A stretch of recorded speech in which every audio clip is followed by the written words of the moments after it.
There's lots of tools that we can use to compromise passwords. We can use applications like John the Ripper, and in many operating systems, passwords are stored as a hash and they use salting to make them difficult to crack, even if we're using a rainbow table. So instead of trying to guess a password, what we could do with a tool like CHNTPW, which we'll demonstrate in this nugget, we could actually use that tool to change the password on a system. And then once we reset the password, we can log in as the user account with no password required. Let's begin. So here are the 3 steps regarding this attack. First of all, we need physical access to a victim's computer. And in our lab environment, we've got, let's pick on this guy right here, our Windows 10 machine.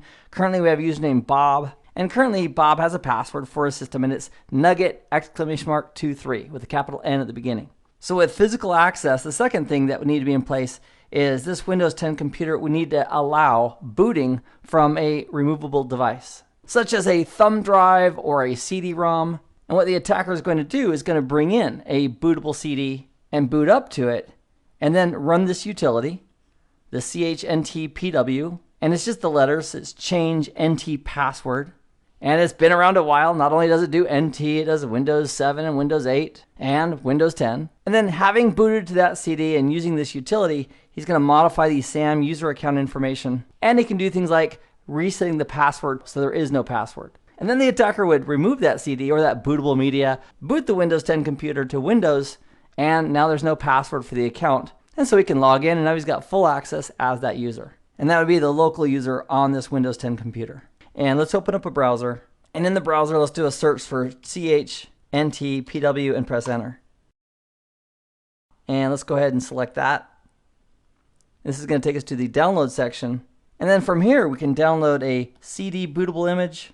And there's also the files for USB. And also, a lot of Linux distributions, including Kali Linux, already have this utility as part of that distribution. So if we have a bootable disk for Kali Linux, we could also boot to that CD and then run the tool off there. So I'm going to go ahead and click on this to download that to my host machine. I've extracted the cd140201.iso. So all we need to do on our Windows 10 machine is tell that virtual machine that it's got this ISO image as a logical CD-ROM, and we'll allow that workstation to boot from that CD-ROM. So let's go back to VMware Workstation, and let's take a look at the properties of this virtual machine. We'll right-click on it, go to Settings for the Windows 10 machine, and we'll select the CD-ROM drive.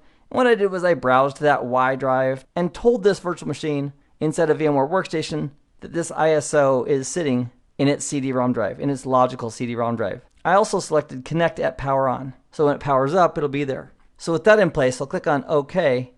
And one last thing that we need to make sure is in place on this virtual machine, this Windows 10 machine, is that it's willing to boot to a CD-ROM drive, and check that first before booting off of its normal hard drive. So to do that, we're going to go into the BIOS of this virtual machine. If this was a physical computer, we'd use whatever the keystroke is to go into BIOS, the basic input-output system for the computer and firmware, to specify the boot order. And since this is virtualized, it's really easy to go there. We can right-click here on this virtual machine and then hover down over Power. And then on Power, if we go down to the very bottom here, we have Power On to Firmware. Effectively, it's going to boot to the BIOS setup. So we'll select Power On to Firmware. And there's the BIOS settings. So I'll click here, and then I'll use the right arrow key to go over to Boot. And then I'll use the down arrow to select CD-ROM drive. And then I'm going to use the plus key to go ahead and move that to the top of the list. And that way, if this is saved, this computer will look for a bootable ISO first in the CD-ROM drive, and if it's present, it'll boot off that. And good news for us is we've got a bootable CD-ROM that we just associated with this virtual machine. So I'm going to press F10. It's asking us to save the configuration changes and exit. I'll press Enter to accept the highlighted yes. And that causes the machine to boot, and this time we're booting to the CD-ROM. And so all I'm going to do is press Enter. There's additional options as far as working and how to boot, but I'm going to press Enter to accept the default. It's going to scan the file system, take a look at what partitions are out there, how they're formatted. It's going to make a recommendation regarding the partition that it thinks the Windows operating system is running on. And that is right here, possible Windows installation found. And here in brackets, it has a 1 already. So if I simply press Enter, it'll actually use the value in brackets, which means we want to work with that partition. So continuing on, I'll press Enter to continue. Here in this step, it's asking us to select registry files that we want to work with. And what we're after is SAM, the Security Accounts Manager. And that's the gold mine that we're after for user account management. So we have options of 1, 2, or 3, or quit, Q for quit. And by default, it's saying go ahead and do 1, which is password reset. So we'll press enter to select option 1. And we have a registry editor. We can list groups. We can edit user and data passwords. That's what we want to do right now. So we're going to choose option 1, which is suggested for us here. So we'll simply press enter to select option 1 again. Here it's listing the usernames. We have administrator, Bob, default account, and guest. And the administrator account and Bob both have admin privileges on the system. So now it's asking us to input the user number for the user we want to edit. And it's recommending 3E8. And that's a good choice because Bob, the user, is currently an active account. It's not locked or disabled, and he has admin rights. That'd be a good one to get. So because 3E8 with the leading 0 not shown here is already selected, let's go ahead and press enter. And then we'll choose option 1 to clear or blank the user password. So I'll type in 1, press enter, and then we'll accept the Q to quit, and we'll do Q one more time to quit, and then we'll put in Y to confirm that we want to write those changes to the disk and press enter. And it says if something went wrong, you can run it again. I'm going to go ahead and say enter for accepting no.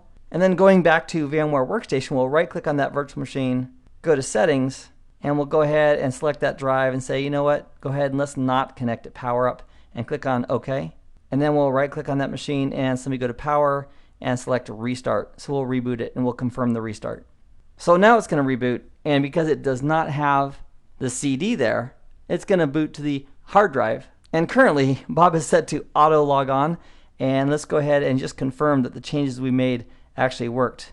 So using the VMware tools here at the top, I'm going to right click on the Windows 10 machine and specify that I want to send a Control-Alt-Delete to this virtual machine.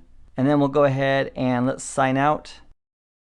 And then to log in, check this out. It just says sign in. It's not even asking for a password because there isn't one. And as an ethical reminder, we would never want to use this tool or any of the attack tools in an unethical or unauthorized way. So I'm glad you joined me for this nugget. I hope this has been informative for you, and I'd like to thank you for viewing.